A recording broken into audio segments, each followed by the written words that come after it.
Hello everyone, welcome to Jwalpa coaching classes. आज के इस वीडियो में हम एक एमसीक्यू की सीरीज स्टार्ट करने वाले हैं। ठीक है, तो फिजिक्स की एमसीक्यू की सीरीज है क्लास 12th के लिए।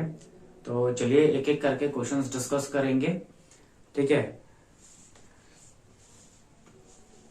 पहला क्वेश्चन है 5 balls named A to E are suspended using separate threads. ठीक है, तो 5 बॉल्स हैं ए, बी, सी, डी और ई। ठीक है, इनको सेपरेट थ्रेड से सस्पेंड कर रखा, मतलब इस तरीके से लटका रखा है। Pair A B D and D A shows electrostatic attraction. कौन कौन से पेयर्स ए और बी तो अट्रैक्ट कर रहे हैं, बी और डी भी अट्रैक्ट कर रहे हैं, डी और ए भी अट्रैक्ट कर रहे हैं। ठीक है, मान लेते हैं कि ये पॉजिटिव है, तो इन दोनों के बीच में अट्रैक्शन होने के लिए बी को नेगेटिव होना पड़ेगा। बी और डी के बीच में अट्रैक्शन होने के लिए इसको पॉजिटिव होने पड़ेगा। ठीक है, तो अभी देखो, अगर ए और बी अट्रैक्ट कर रहे हैं, बी और डी अट्रैक्ट कर रहे हैं, क्वेश्चन के हिसाब से डी और ए को भी अट्रैक्ट करना चाहिए। तो डी और ए तो अट्रैक्ट नहीं कर पाएंगे क्योंकि ये भी पॉजिटिव है, ये भी पॉजिटिव है, दोनों का नेचर सेम है। और अगर दोनों का नेचर सेम है तो इनके बीच में रिपल्शन होगा। और क्वेश्चन के हिसाब से कह रहा है कि अट्रैक्ट कर रहे हैं, तो अट्रैक्शन इसमें तभी हो सकता है जब दोनों में से हम किसी एक को क्या मान लें, न्यूट्रल मान लें। क्यों? अगर दोनों में अगर नेचर सेम होगा तो एक दूसरे को रिपेल करेंगे। ठीक है, तो अभी जो ए है इसका जो नेचर है वो कैसा मानेंगे हम, वो न्यूट्रल मान लेंगे। क्यों मानेंगे न्यूट्रल? क्योंकि क्वेश्चन में आगे गिवन है कि बी और सी और डी और ई एक दूसरे को रिपेल कर रहे हैं।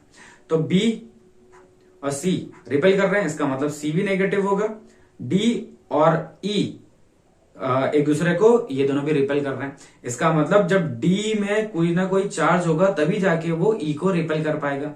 तो यहां से हमारे पास सिर्फ एक ही चीज बचती है कि ए न्यूट्रल हो, और ए न्यूट्रल होगा तभी जाके डी और ए एक दूसरे को अट्रैक्ट कर पाएंगे। तो इस हिसाब से ऑप्शन सी करेक्ट है। ठीक है, चलिए नेक्स्ट क्वेश्चन देखते हैं। क्वेश्चन टू है 2 charges plus Q and plus 2q are situated at the ends of a straight line. एक स्ट्रेट लाइन है, ठीक है, इसके 2 एंड्स हैं, एक ये और एक पे प्लस क्यू है और दूसरे पे प्लस 2q, अच्छा कैपिटल क्यू है। ठीक है, another charge plus Q is place at the mid point of the line. ठीक है, एक दूसरा चार्ज है जिसको इनके बीच में रख दिया गया है यहां पे। ठीक है, then choose the correct statement. अब करेक्ट स्टेटमेंट चूज करना है, तो करेक्ट स्टेटमेंट के लिए पहले देख लेते हैं कि भाई ये वाला इसको इस डायरेक्शन में रिपल करेगा F1 फोर्स से। अच्छा, जो ये दूसरा चार्ज है इसको इस डायरेक्शन में रिपेल करेगा F2 फोर्स से। अच्छा, दोनों में से बड़ा फोर्स कौन है? ये बड़ा चार्ज लगा रहा है इसलिए बड़ा फोर्स ये है। और अगर बड़ा फोर्स ये है तो इस चार्ज पार्टिकल पे 2 डायरेक्शन में फोर्स लग रहे हैं, एक तो F1 इस तरफ और एक F2 इस तरफ। तो दोनों में से बड़ा कौन है?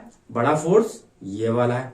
और अगर बड़ा फोर्स ये है तो ये जो बीच में रखा हुआ चार्ज पार्टिकल है वो बड़े वाले फोर्स के डायरेक्शन में जाएगा।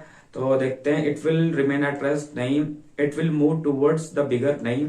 It will move towards the smaller charge plus Q and then comes to rest. Option C correct है कि वो स्मॉलर चार्ज की तरफ जाएगा और कुछ डिस्टेंस जाके वो रुक जाएगा।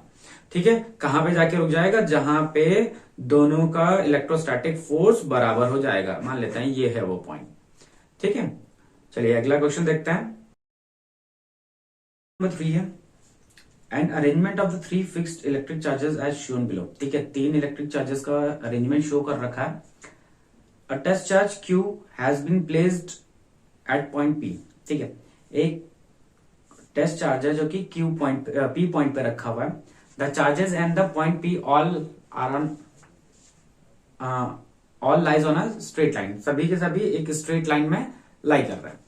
ठीक है, आगे क्या रहा क्वेश्चन में, the distance between the adjacent items. ठीक है, जो भी अगल बगल के आइटम्स होंगे, चाहे वो चार्ज हो या फिर चार्ज और पॉइंट, सबके बीच का डिस्टेंस क्या है? बराबर है। तो मान लेते हैं इन दोनों के बीच का डिस्टेंस L है, इन दोनों के बीच का डिस्टेंस L है और इन दोनों के बीच का डिस्टेंस L है। सबके बीच का डिस्टेंस हम L मान लेते हैं। ठीक है, इनके बीच का डिस्टेंस भी L मान लेते हैं। ठीक, सबके बीच का डिस्टेंस L हो गया। अच्छा, आपको पता है कि जो फोर्स है वो K Q square by R square होगा। अच्छा, Q इसलिए लिया क्योंकि सभी में चार्जेस की वैल्यू क्या है, सेम है, 1/4 pi epsilon not Q1 Q2 upon R square होता है। तो सभी में देखो Q की वैल्यू तो सेम है, तो मतलब हमें खाली क्या फाइंड करना है, हमें फाइंड करना है 1/R स्क्वायर, जिसका 1/R स्क्वायर की वैल्यू सबसे ज्यादा फोर्स उसी में, सॉरी सबसे इसमें 1/R स्क्वायर की वैल्यू जिसकी सबसे ज्यादा होगी उसी का फोर्स सबसे ज्यादा होगा। ठीक है, तो देख लेते हैं।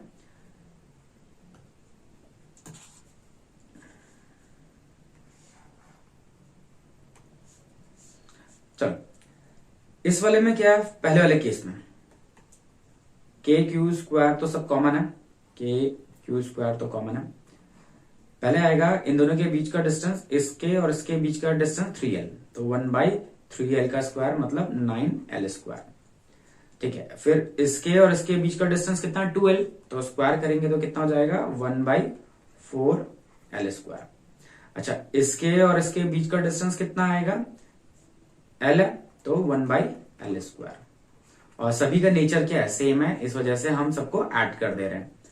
ठीक है, तो ये हो जाएगा के क्यू स्क्वायर, एलसीएम ले लेंगे तो 36 हो जाएगा, 36L स्क्वायर हो जाएगा, और ये हो जाएगा 4L square 9L square plus 36, sorry L square नहीं 36। ठीक है, तो सबको टोटल कर देते हैं, तो के Q square by sorry into 49/36। ठीक है, तो पहले वाले केस में तो कितना आ रहा है, 49/36 आ रहा है। ठीक है, सेकंड केस के लिए देख लेते हैं। अच्छा, अंदर वाली ही वैल्यू लिख रहा हूं, बाकी बाहर वाली वैल्यू तो सब में सेम है। तो यहां से यहां तक का डिस्टेंस कितना है, 2L है, तो 2L है तो 1/4L स्क्वायर प्लस, अच्छा यहां से और यहां तक का डिस्टेंस कितना है, 1/L स्क्वायर। अच्छा, प्लस इसलिए किया है क्योंकि पहले वाले का भी फोर्स ऐसा लगेगा, दूसरे वाले का भी फोर्स ऐसा लगेगा।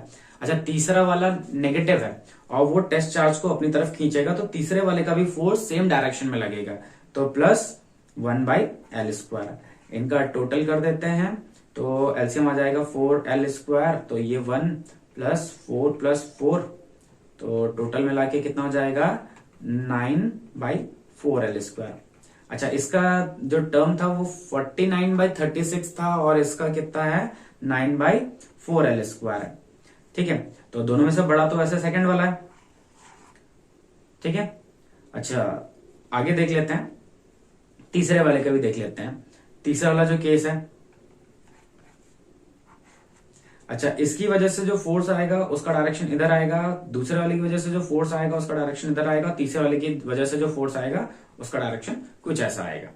ठीक है, तो क्या आएगा, पहले वाले की वजह से 1/9L स्क्वायर, दूसरे वाले की वजह से 1/2L स्क्वायर, और तीसरे वाले की वजह से क्या आएगा, इसका नेचर तीसरे वाले का अट्रैक्टिव है तो नेगेटिव L स्क्वायर। ठीक है, एलसीएम ले लेते हैं, तो एलसीएम कितना आ जाएगा इसका, सॉरी 2 स्क्वायर करना था, तो इसका जाएगा 36L स्क्वायर, तो ये हो जाएगा 4L square plus 9L square minus 36L square, 36 square L square नहीं आएगा। ठीक है, 36, तो कितना हो जाएगा, इसको सॉल्व करते हैं तो हो जाएगा 32 माइनस 32 अपॉन में तो 36L स्क्वायर आ गया। अच्छा, ऊपर कितना आता है, 27 और 27 में से 4 गया 23, तो 23 आएगा, 23/36 आ जाएगा, और वो भी नेगेटिव आ रहा होगा। ठीक है, अच्छा अगला वाला जो है, अच्छा पहले देखो इसमें अगर तीनों का ऑर्डर देखें तो सेकंड वाला सबसे ज्यादा है, फिर है फर्स्ट वाला, और फिर तीनों के हिसाब से कौन सा वाला, सॉरी फर्स्ट, सेकंड वाला सबसे ज्यादा है, फिर है फर्स्ट वाला। ठीक है, और फिर थर्ड वाले में कुछ ये वैल्यू आ रही, चलिए फोर्थ का भी देख ही लेते हैं। फोर्थ का क्या आएगा, इसकी वजह से इधर आएगा, इसकी वजह से इधर आएगा और इस वाले की वजह से भी इधर आएगा। तो फोर्थ वाले का क्या मिलेगा, फर्स्ट वाले की वजह से 1/9l², दूसरे वाले की वजह से अट्रैक्टिव है तो अट्रैक्टिव -1/4l², और तीसरे वाले की वजह से भी रिपल्सिव है उस तरफ तो +1/l²। एलसीएम सबका 36 ही आ रहा है, तो यह आएगा 1 - 9 + 36, तो ये हो जाएगा कितना 37 - 9 28/36। ठीक है, 28/36। अब देख लेते हैं कि सबसे बड़ी वैल्यू तो वही सेकंड वाली है, 9/4 था। ठीक है, 9/4, और उसके बाद फर्स्ट वाले में कितना 49, क्योंकि 1 के आसपास है। अच्छा, अब इन दोनों में देख लेते हैं, इन दोनों में से बड़ा नंबर कौन है। इन दोनों में से बड़ा नंबर है 23 / 36, ये आ जाता है 0.638, और दूसरा वाला है 28 / 36, 0.7। तो ऑर्डर जो हमारा आ रहा है वो आ रहा है कि फर्स्ट वाला, सॉरी सेकंड वाला, फिर फर्स्ट वाला, फिर फोर्थ वाला है, और फिर थर्ड वाला है। कोई ऑप्शन मैच कर रहा है? नहीं, इनके साथ मैच नहीं कर रहा है। एक थोड़ा सा ये हो रहा था लेकिन नहीं हो रहा। ठीक है, तो ऑप्शन हमारे मैच नहीं कर रहे हैं इसमें। चलिए नेक्स्ट क्वेश्चन देख लेते हैं। Question number 4, a positron and an electron are located in a uniform electric field, they will experience। ठीक है, एक पोजिट्रॉन है, पोजिट्रॉन पे चार्ज कितना होता है +E का, और इलेक्ट्रॉन पे चार्ज कितना होता है -E का। तो चार्ज की वैल्यू दोनों पे सेम होती है, तो इस पे क्या होगा, खाली फोर्स का मैग्नीट्यूड सेम आएगा। हाँ, तो इसका ऑप्शन बी करेक्ट है, forces equal in magnitude only. ठीक है, लेकिन डायरेक्शन उल्टा आएगा। नेक्स्ट क्वेश्चन है, electric force on a point in a given is given by इतना। ठीक है, तो ये फोर्स गिवन है और यहां पे हमें एक सिग्मा दिखाई दे रहा है, ये इस जगह पे हमें एक सिग्मा दिखाई दे रहा है। तो ये सिग्मा किस चीज के लिए यूज होता है, सिग्मा यूज हो रहा होता है सरफेस चार्ज डेंसिटी के लिए। और कब यूज हो रहा होता है, जब पूरा का पूरा चार्ज सरफेस पर डिस्ट्रीब्यूटेड होता है। तो इसका आंसर क्या होना चाहिए, इसका आंसर होना चाहिए uniformly distributed over a surface. किस पे डिस्ट्रीब्यूटेड है, पूरे सरफेस पे डिस्ट्रीब्यूटेड है। ठीक है, चलिए क्वेश्चन नंबर 6 देखते हैं। क्वेश्चन नंबर 6, अ यूनिफॉर्मली चार्ज सॉलिड क्यूब, एक सॉलिड क्यूब है। ठीक है, इस तरीके से एक क्यूब है, इसका जो साइड है वो कितना गिवन है, ए है इसकी साइड। ठीक है, कह रहे हैं कि इस यूनिफॉर्मली चार्ज्ड क्यूब से कुछ डिस्टेंस पे एक पॉइंट है आर, यहां पे इलेक्ट्रिक फील्ड फाइंड करना है, और जो आर है वो ए के कंपैरिजन में बहुत बड़ा है। ठीक है, अगर आर ए के कंपैरिजन में बहुत ज्यादा बड़ा होगा तो उस केस में जो ये पूरा का पूरा सॉलिड क्यूब है ये एक पॉइंट चार्ज की तरह काम करेगा, और पॉइंट चार्ज की वजह से इलेक्ट्रिक फील्ड क्या होता है, वो होता है इनवर्सली प्रोपोर्शनल टू r²। अब r² इनवर्सली प्रोपोर्शनल है तो उसके हिसाब से ये हमारा डी ऑप्शन बनेगा। ठीक है, ये वाला थोड़ा सा ज्यादा स्टीप बनेगा इस तरीके से, ऐसा। ठीक है, चलिए अगला क्वेश्चन देखते हैं। For a uniformly charge cylinder which of the following figure represent the top view sketch of the electric field. ठीक है, इस तरीके से एक चार्ज्ड सिलेंडर है, कह रहे हैं कि जब आप उसे टॉप से देखोगे तो आपको कैसा दिखाई देगा। तो टॉप से देखने पर तो हमें सर्कुलर दिखाई देगा, लेकिन जो इलेक्ट्रिक फील्ड लाइंस हैं वो कैसी दिखाएंगे, वो इस तरीके से बाहर की तरफ दिखेंगे, ऐसे ऐसे बाहर की तरफ दिखेंगी। ठीक है, तो अब हमें खाली अपने ऑप्शंस के हिसाब से ये मैच करना है कि ऐसा किसके केस में दिख रहा है, दिख रहा है ऐसा किसी के केस में।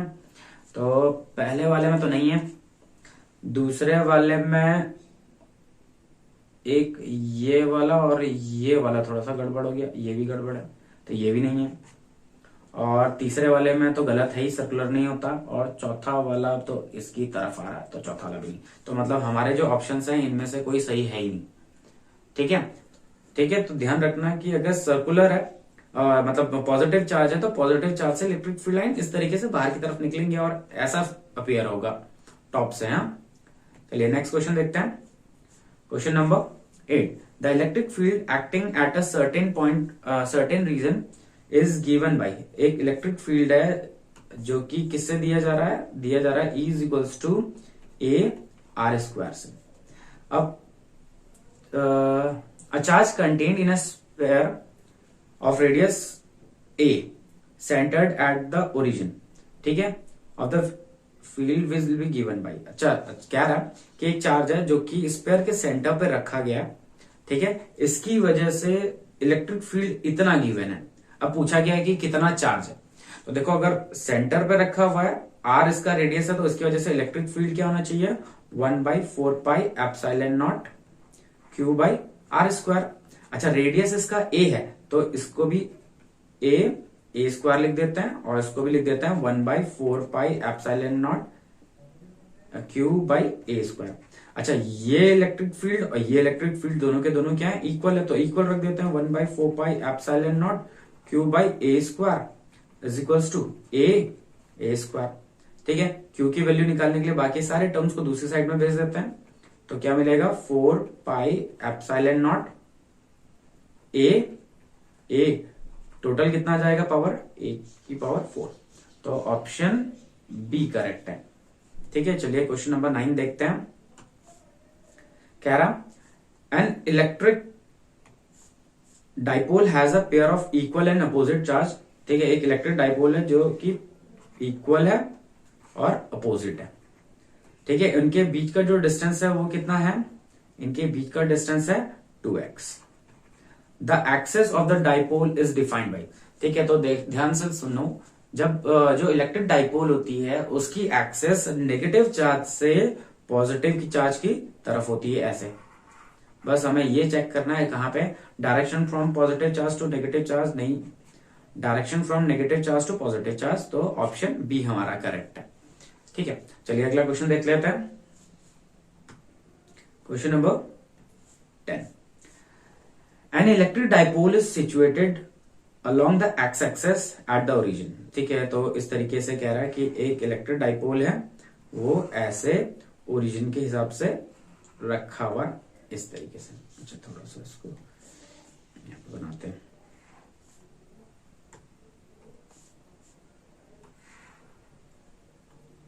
ऐसे रखा गया है यहां पे ऐसे। ठीक है, अब आगे क्या कह रहा है, a point P making an angle of π/3। एक पॉइंट P है जो कि π/3 बना रहा है, कहां से, एक्स एक्सेस से, और 20 सेंटीमीटर डिस्टेंस पे है, कहां से, ओरिजिन से। तो यहां से π/3 पे है 20 सेंटीमीटर के डिस्टेंस पे, ये है π/3 पे। ठीक है, 20 सेंटीमीटर डिस्टेंस पे यहां पे। If the field at the point makes an angle theta with x axis. कह रहा है कि इस पॉइंट पे अगर इलेक्ट्रिक फील्ड थीटा एंगल बना रहा है तो थीटा की वैल्यू क्या होगी। तो देखिए जरा सा इसको समझते हैं जरा, इस क्वेश्चन को। ठीक क्वेश्चन है, देखो हमारे पास एक डाइपोल था इस तरीके से जो कि इसके साथ π/3 का एंगल बना रहा था। अभी मैं क्या करता हूं, इस डाइपोल को दो पार्ट्स में रिजॉल्व कर लेता हूं। एक पार्ट ये वाला पार्ट हो गया और एक पार्ट ये वाला पार्ट हो गया। ठीक है, एक ऐसा हो गया और एक ऐसा हो गया। तो ये वाला जो हो गया ये तो हो जाएगा P cos π/3 और ये वाला जाएगा P sin π/3। ठीक है, तो पहले हमारे पास एक डाइपोल था P, अब हमने उसको दो पार्ट्स में कन्वर्ट कर लिया है। कैसे, एक तो ये हो गया और एक ये हो गया। ठीक है, इसकी वैल्यू है P sin π/3 और इसकी वैल्यू है P cos π/3। और इस पॉइंट पे हमें इलेक्ट्रिक फील्ड फाइंड करना था। जो ये वाला पॉइंट है ये वही पॉइंट है, ठीक है। अच्छा अब देखो क्या होगा,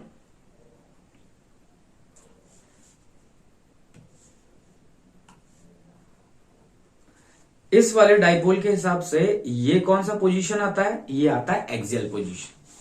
और एक्सियल पोजीशन में इलेक्ट्रिक फील्ड उसी के डायरेक्शन में होता है और वो हो गया E1। तो E1 कितना हो जाएगा, E1 हो जाता है 2kp बाई डिस्टेंस का क्यूब, और P क्या हो जाएगा, P cos pi by 3, P cos pi by 3, ठीक है। एक्सियल पोजीशन में कितना होता था 2kp बाई आर क्यूब या डी क्यूब। अच्छा P ऐसे डाइपोल का जिसका डाइपोल मोमेंट P होता था, लेकिन हमारे पास इस वाले डाइपोल का मोमेंट कितना है, P cos पाई बाई 3, तो इसका डायरेक्शन कुछ ऐसा हो जाएगा। अच्छा ये जो दूसरा वाला है इसके हिसाब से यहाँ पे जो डाइपोल यहाँ पे जो इलेक्ट्रिक फील्ड आएगा उसका डायरेक्शन क्या होगा, इधर, इसको हम E2 कह देते हैं। और E2 की वैल्यू क्या होगी, E2 की वैल्यू होगी के P D cube sine pi by 3। अच्छा इस वाले डाइपोल के लिए ये वाला पॉइंट इक्वेटोरियल पॉइंट है, इस वाले डाइपोल के लिए ये वाला पॉइंट एक्सियल पॉइंट है, तो E1 और E2 की वैल्यू मिल गई। अच्छा जो दोनों का जो रिजल्टेंट आएगा वो इधर कहीं इस साइड में होता हुआ आएगा, ऐसा कोई ऐसा कहीं होता हुआ आएगा, और ये एंगल है थीटा। अच्छा थीटा की वैल्यू निकालेंगे तो क्या करते हैं हम, थीटा की वैल्यू निकालने के लिए हम E2 को E1 से डिवाइड कर देते हैं, तो E2 डिवाइडेड बाई E1 क्या हो जाएगा,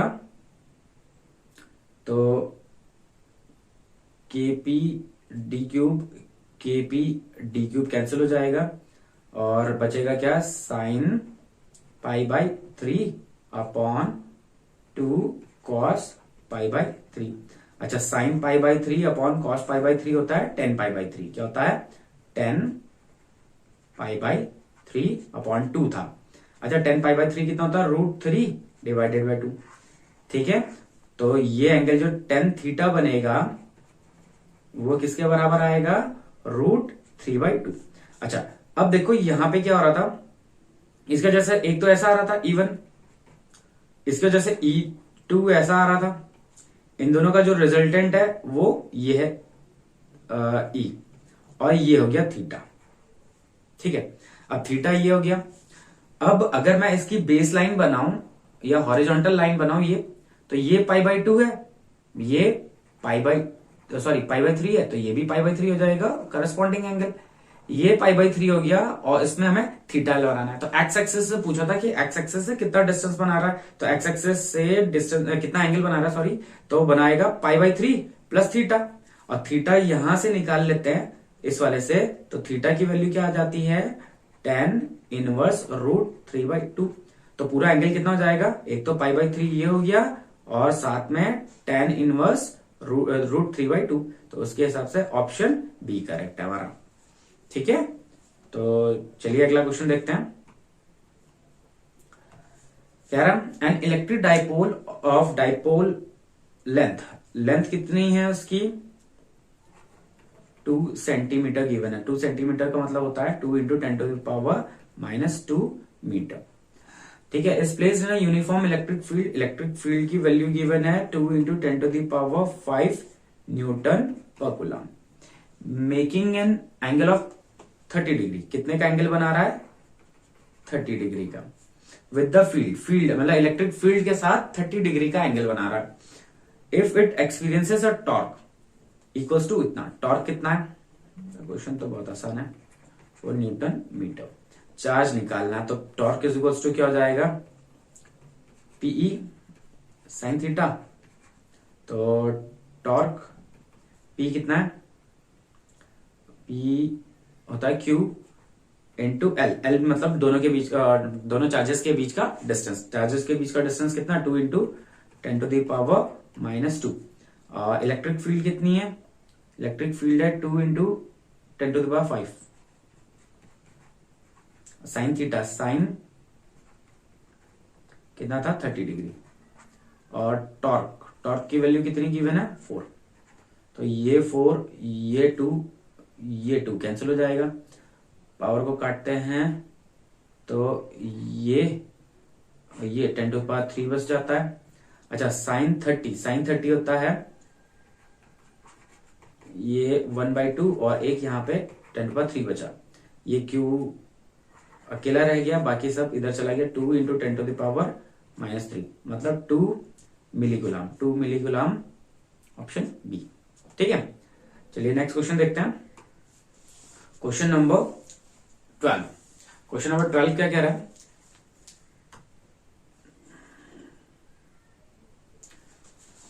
A thin uniformly charged plane sheet is given in the figure। ठीक है, एक thin uniformly charged plane sheet given है। ठीक है, तो इसको स्टडी करना है और ये पॉइंट्स बताना है। The electric field at point P is equal to the point Q। Point P पे जितना इलेक्ट्रिक फील्ड है उतना ही पॉइंट Q पे है। इलेक्ट्रिक फील्ड थिन शीट की वजह से कितना होता है? Sigma upon 2 epsilon not. ठीक है, तो ये होता है सिग्मा अपॉन 2 एप्सिलॉन नॉट। तो इसमें कहीं डिस्टेंस का टर्म तो है नहीं, तो डिस्टेंस का टर्म नहीं है, तो दोनों पॉइंट पे इलेक्ट्रिक फील्ड बराबर आएगा। अगला है the conducting thin sheet produces double electric field at point P as compare to non conducting. अच्छा, नॉन कंडक्टिंग की वजह से इलेक्ट्रिक फील्ड कितना होता है? होता है सिग्मा अपॉन 2 एप्सिलॉन नॉट। और कंडक्टिंग की वजह से कितना होता है?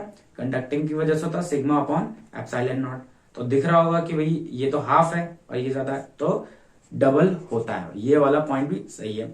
Gauss law is not applicable to a charged thin conducting sheet, ये तो गलत है। तो ऑप्शन ए और बी करेक्ट है। ठीक है, आगे है असर्शन और रीजनिंग वाले एमसीक्यूज हैं। इसमें आपके पास 4 ऑप्शंस गिवन होंगे। पहला ऑप्शन है ए और आर दोनों के दोनों ट्रू होंगे, और आर जो है करेक्ट एक्सप्लेनेशन होगा किस चीज के लिए? ए के लिए। दूसरा है ए और आर तो ट्रू है लेकिन आर करेक्ट एक्सप्लेनेशन नहीं है। और नेक्स्ट है कि ए ट्रू है आर फॉल्स है। और अगला है कि ए फॉल्स है आर ट्रू है। ठीक है, तो इनके हिसाब से हम अपने क्वेश्चंस को करते हैं। क्या रहा है क्वेश्चन? पहला, अब metal ball is suspended in a uniformly electric field with the help of an insulating thread. एक इंसुलेटिंग थ्रेड है ऐसा, ठीक है, और हमने इसको ऐसे यूनिफॉर्म इलेक्ट्रिक फील्ड में रखा हुआ है। मान लेते हैं यूनिफॉर्म इलेक्ट्रिक फील्ड ऐसा है। ठीक है, आगे क्या कह रहा है? When a high energy X ray beam falls on the ball. ठीक है, इस बॉल पे हाई एक्सरे बीम फॉल कर रही है। ठीक है, the ball gets deflected in the direction of electric field. इस डायरेक्शन में डिफ्लेक्ट हो रही है। अच्छा, ये तो सही है। क्यों है? क्योंकि जैसे ही ये हाई एनर्जी वाली एक्सरे आएगी तो यहां से इलेक्ट्रॉन्स इजेक्ट होंगे बाहर, और इलेक्ट्रॉन्स इजेक्ट होंगे तो ये जो बॉब है, ये मेटल बॉल है, ये कैसे हो जाएगी? Positively charge. और ये मेटल बॉल पॉजिटिवली चार्ज होगी तो जिसकी वजह से इस पे जो फोर्स लगेगा इलेक्ट्रिक फील्ड के ही डायरेक्शन में लगने लगेगा और कुछ टाइम बाद जाके ये रुक जाएगा। ठीक है, तो क्या रहा reason? The ball will oscillate in the electric field. ये तो गलत है, तो आर ए तो सही है लेकिन आर गलत है। ठीक है, अगला क्वेश्चन है, if the Bob of a simple pendulum is kept in a horizontal electric field, its period of oscillation will remain same। क्या रहा है कि एक इलेक्ट्रिक फील्ड में अगर हम बॉब को रख देते हैं तो उसके पीरियड ऑफ ऑसिलेशन पे कोई असर नहीं पड़ेगा या फिर सेम रहेगा। तो बात सही है। क्यों रहेगा सेम? क्योंकि जो ये बॉब है वो चार्ज्ड बॉब नहीं है, इस पे कोई भी चार्ज नहीं है। इसका मतलब ये तो सही है। If the Bob is charged and kept in a horizontal electric field. अब कह रहा है कि ये जो बॉब है इसको अगर चार्ज कर दिया जाए, मतलब कोई भी चार्ज दे दिया जाए, ठीक है, then the time period will be decreased. Time period decrease होने लगेगा। ठीक है, होने लगेगा भाई डिक्रीज। क्यों होने लगेगा? क्योंकि जैसे जैसे ये आगे जाएगा तो इस पे लगने वाला रीस्टोरिंग फोर्स भी बढ़ जाएगा, और रीस्टोरिंग फोर्स बढ़ेगा तो वो उसको जल्दी से पीछे की तरफ खींच लेगा। तो ये भी सही है, लेकिन जो आर है वो ए के लिए करेक्ट एक्सप्लेनेशन नहीं है। ठीक है, क्यों? क्योंकि इसमें ये बोल रहा है कि ये सेम क्यों रहेगा।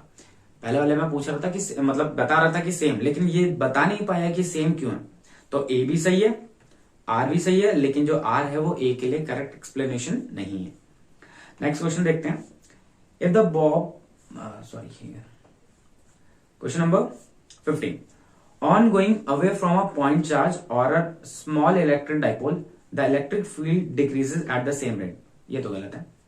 सेम रेट से कैसा होता है? पॉइंट चार्ज की वजह से तो इलेक्ट्रिक फील्ड इनवर्सली प्रोपोर्शनल होता है आर स्क्वायर, और इसकी वजह से होता है आर क्यूब। ठीक है, तो on going away from a point charge on the electric field decreases at the same rate, गलत है ये तो गलत हो गया।